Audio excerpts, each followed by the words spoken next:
Conscientemente ou não, muita gente subestima a fase da entrevista do Tivnin como ganha, e esse é o pior comportamento que você pode adotar. Para evitar um desempenho despreparado na frente do painel examinador, assiste esse vídeo até o final para saber como a entrevista funciona, quais são as perguntas mais frequentes e, claro, as dicas imperdíveis para você implementar no grande dia.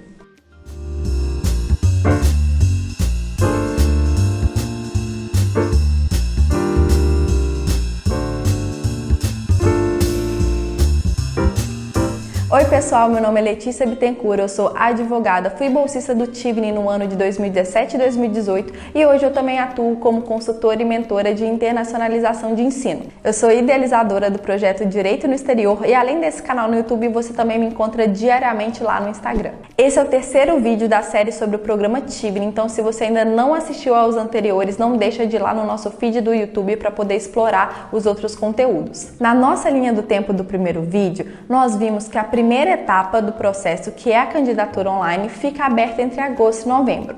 Já em dezembro e janeiro, o painel avaliador faz a seleção dos candidatos selecionados para a entrevista e eles são notificados via de regra no meio de fevereiro, de forma com que o período global das entrevistas comece em março e termine em abril. No mês de maio, você precisa controlar as emoções porque é um período de espera, uma vez que só em junho você receberá o resultado da entrevista, que pode ser aprovado, reserva ou desclassificado. Letícia, eu fui selecionada para a entrevista, o que eu preciso fazer agora? O primeiro item da sua lista deve ser o envio das suas cartas de referências, que são documentos escritos por pessoas do seu ambiente acadêmico ou profissional, como um orientador ou um chefe de trabalho, a fim de validar as suas habilidades profissionais e interpessoais. Uma dúvida muito comum é sobre o tipo de pessoa convidar para ser a sua referência. Chama alguém do ambiente acadêmico ou profissional?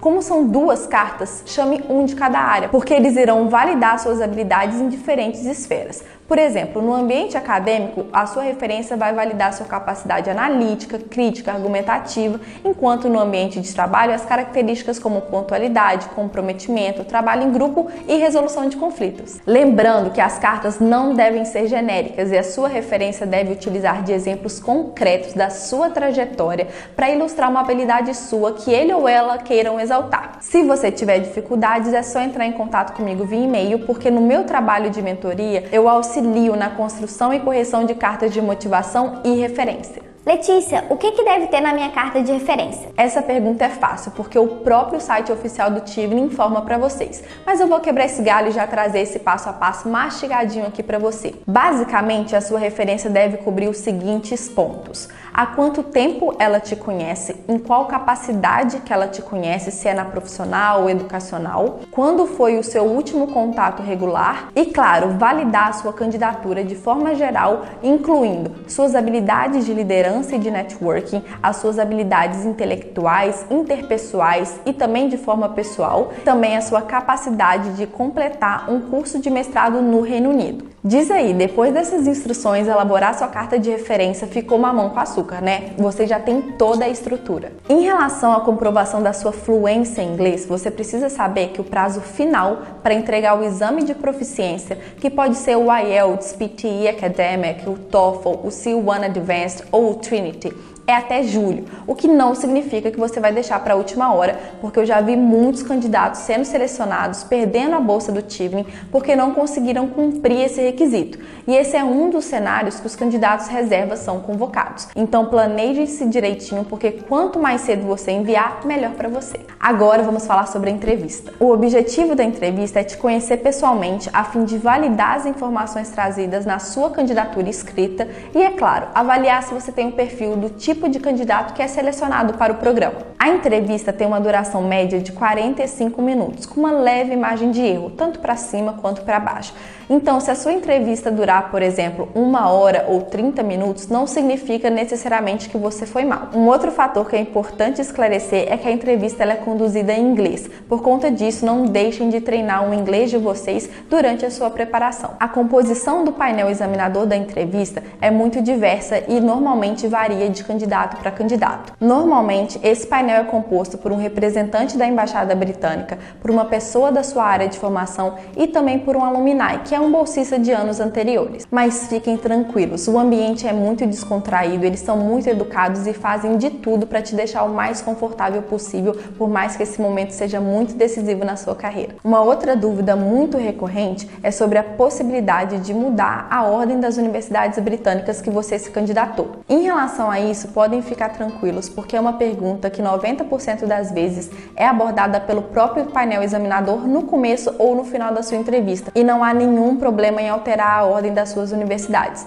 Se porventura eles te perguntarem o porquê dessa decisão, basta você justificar os atrativos dessa universidade que te fizeram repensar a sua escolha. Uma outra dúvida que vocês têm é sobre a possibilidade de trazer uma nova universidade para a candidatura que vocês não abordaram lá na primeira etapa, que é a candidatura online. Para ser bem sincera, eu particularmente não conheço muitos casos de candidatos que trouxeram uma nova universidade para o processo seletivo na fase da entrevista. Mas como aqui a gente é uma comunidade que se ajuda, se isso já aconteceu com você, deixa aqui nos comentários a sua história. Quando a sua entrevista do Tivni acabar, você vai receber esse papel aqui, que te informa as 3 possibilidades de resultado que a gente já falou, que são reserva, desclassificado e condicionalmente selecionado, e também alguns outros passos burocráticos que você vai ter que cumprir se você for aprovado. Esse documento aqui, gente, é de 2016, então pode ser que eles já tenham mudado tanto a forma como eles falam com vocês ou algumas informações que constam aqui nesse documento. Mas via de regra, esse informativo todos vocês receberão. Agora vamos às dicas para sua preparação. Primeiro de tudo, é muito importante a gente reconhecer que essa preparação para a entrevista é um exercício de autoconhecimento muito grande.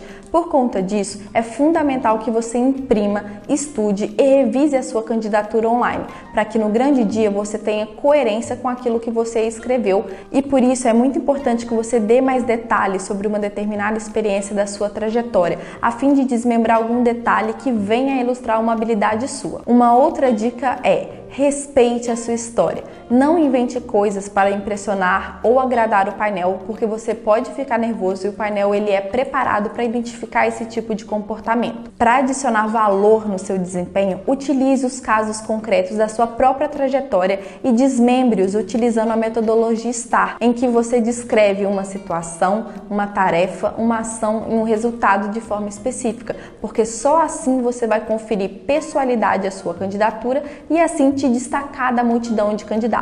A terceira dica é: venda o seu peixe com qualidade. Mais do que validar os exemplos que você utilizou na sua candidatura online, não se esqueça de mostrar paixão e entusiasmo. Pessoas sem expressão ou pessoas que são forçadas e acabam rindo demais, acabam demonstrando para o painel nervosismo e tensão, e isso obviamente não vai te ajudar. Por isso, treine bastante a sua linguagem corporal e as suas expressões faciais. A quarta dica é: treine suas respostas em inglês. No meu trabalho como mentora, eu assessoro diversos candidatos e muitos deles falam que estão treinando, mas quando a gente de fato treina, eles falam que só estavam lendo e organizando os exemplos para apresentar nas respostas. Não se esqueça de treinar em voz alta para poder acostumar a falar inglês e também na frente do espelho para poder analisar a linguagem corporal, a expressão facial e o conjunto da resposta como um todo que eu já acabei de falar. Uma outra técnica que não pode faltar na sua preparação é a simulação da entrevista, seja com um profissional, com amigos, com a família, enfim,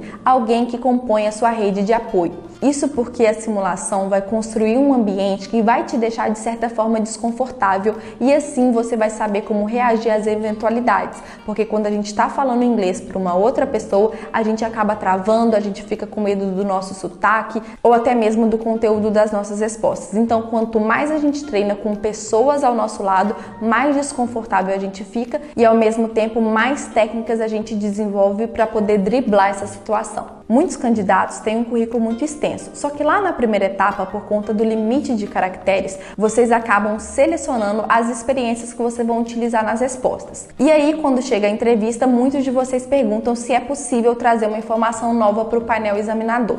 E a minha resposta normalmente é: se você for trazer uma informação nova, certifique-se primeiro que você validou uma experiência que você narrou na sua candidatura escrita e só então você traga essa nova informação para o painel examinador. Um outro detalhe muito importante é: preste atenção no que é perguntado, porque nem sempre a pergunta será óbvia para identificar qual a seção que eles estão falando, se é liderança, networking, plano de estudos ou plano de carreira. Eu digo isso porque eu sei que existe um compilado de perguntas das entrevistas rolando por aí e vocês acabam que se baseiam nesse material para se prepararem, o que é muito válido. Entretanto, muita gente é pouco flexível e acaba não pensando fora da caixa para uma determinada pergunta, esperando que ela seja perguntada exatamente da forma como ela foi escrita, e isso muito dificilmente vai acontecer. Portanto, treine perguntas similares de uma determinada seção: liderança, networking, plano de estudos e plano de carreira.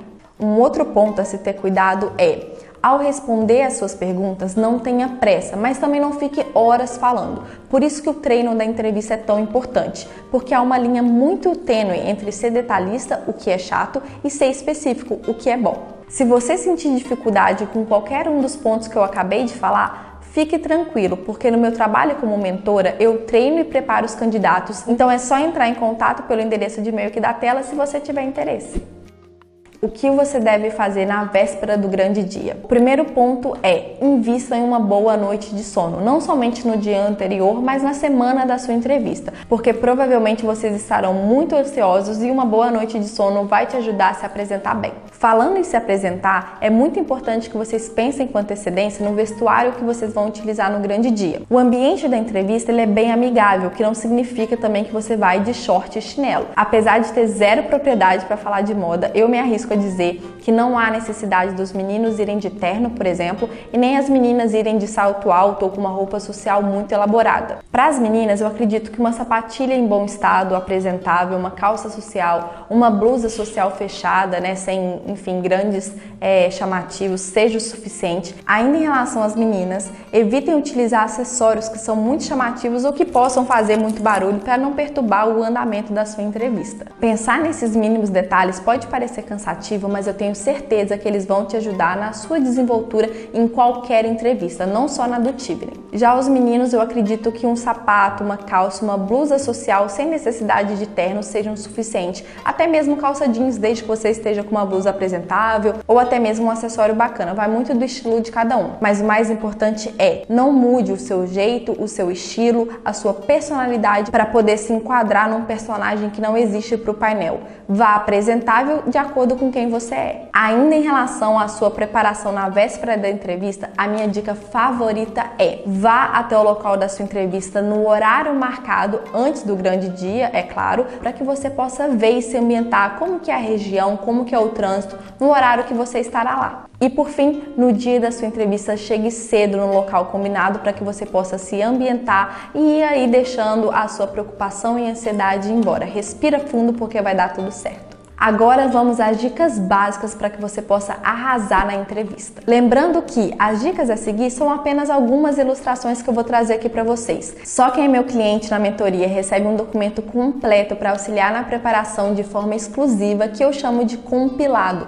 porque ele engloba todas as perguntas mais frequentes desde o ano de 2016. Em relação à sessão de liderança, o Tivoli vai procurar se certificar que você realmente tem um perfil de líder. E para poder chegar nessa conclusão, eles vão fazer perguntas como: o que significa liderança para você? Qual é a sua maior realização que você utilizou habilidades de liderança? Cite alguém que você enxerga como um líder e justifique o porquê. E quais são as características que compõem um líder? Todas essas perguntas que eu acabei de falar são apenas alguns exemplos, mas só quem é meu cliente que vai ter acesso ao documento completo. Já em relação ao networking, as perguntas que a banca pode te fazer é: como que você construiu uma rede de contatos no seu país? Qual é a importância de networking? Nos fale mais sobre as suas habilidades de networking. E por fim, como você pretende apoiar a rede de líderes do Tivoli no seu país de origem e a nível global? Essas são só algumas das perguntas de networking que eles podem te fazer. E para ter acesso ao documento completo, vocês já sabem, né? Em relação ao plano de estudos, as perguntas que o painel podem te fazer são: por que você quer estudar no Reino Unido? Qual a relevância do seu curso para o seu país de origem? E por fim, uma das mais feitas, que é: como que o seu curso de mestrado vai beneficiar o Brasil e o Reino Unido. A última sessão que eles vão te examinar é em relação ao plano de carreira. Nessa parte, as perguntas mais frequentes tendem a ser: quais são os seus planos de carreira? O que você pretende fazer quando retornar para o seu país de origem? Como o mestrado se encaixa no seu plano de carreira? Quais são os seus objetivos para beneficiar o Brasil e o Reino Unido? Todas essas perguntas que a gente viu aqui hoje são só uma pitadinha dentre as várias possibilidades que o painel pode te perguntar no dia da sua entrevista. Além dessas perguntas que a gente acabou de ver, que são relacionadas a essas 4 seções de habilidades que compõem a candidatura, tanto escrita quanto a entrevista, também existem as perguntas de cunho interpessoal. Por exemplo, qual é o seu diferencial e por que você deve ser o candidato agraciado com a bolsa e não outra pessoa? Para responder essas perguntas, você precisa ter muito conhecimento de quais são as suas habilidades que realmente vão agregar ao programa, e para ter sucesso você deve se lembrar de não ser genérico, mas na verdade muito específico sobre as razões pelas quais você é o candidato certo. Se você gostou das minhas instruções nesse vídeo e está pensando em contratar a minha mentoria, uma dúvida muito comum é: quantas sessões de mentoria e de entrevista eu devo contratar com a Letícia? Na verdade, essa resposta varia de candidato para candidato, mas normalmente eu recomendo 2 sessões. Quando eu começo a trabalhar com algum candidato, vocês acabam se assustando na primeira simulação, e aí vocês percebem que na verdade vocês vão precisar de mais sessões do que aquelas inicialmente contratadas. Uma outra coisa que acontece é que muita gente subestima essa fase da entrevista e acaba não dando a atenção devida. Por isso, se você tem interesse de se preparar comigo, vai ser uma honra, mas não deixa para entrar em contato comigo de última hora, porque tem muitos clientes que, por exemplo, contratam 5 sessões de mentoria de entrevistas, enquanto outros contratam apenas uma. Dessa forma, para dar conta do recado, somente com uma agenda muito estruturada para poder fazer caber todo mundo. Então, assim, eu ajudo, mas infelizmente eu não faço milagre.